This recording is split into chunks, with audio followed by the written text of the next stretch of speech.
Every week, aircraft fly over one of the most dangerous jungles on Earth, the Darien Gap, on the border of Panama and Colombia. They release millions of flies. This is not a mistake, and it is not a biological weapon. It is a defense system, one rooted in science and nearly a century of history.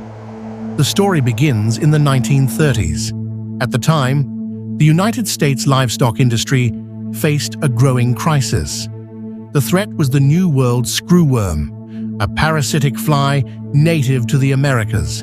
Female screwworm flies lay their eggs in open wounds of living animals. When the larvae hatch, they feed on flesh, often killing cattle, sheep, wildlife, and in rare cases, infecting humans. By the 1940s, screwworm outbreaks were widespread across the southern United States. Entire herds were lost. Ranchers watched animals die slowly from untreated infections. The economic damage was severe. Losses reached hundreds of millions of dollars each year, a massive cost for the period. Traditional solutions failed. Chemical pesticides were unreliable. Manual treatment was slow and expensive, and the fly continued to spread. After World War II, the problem grew more urgent.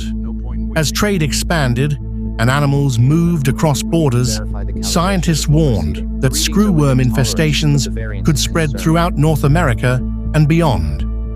In 1951, a group of U.S. agricultural scientists proposed a radical idea. Instead of killing the flies in the wild, what if reproduction itself could be stopped? The concept challenged everything pest control relied on. If sterile male flies could be released in large numbers, they would mate with wild females. Because female screwworms mate only once, their eggs would never hatch. The population would collapse naturally. At the time, the idea sounded unrealistic, but it was grounded in biology.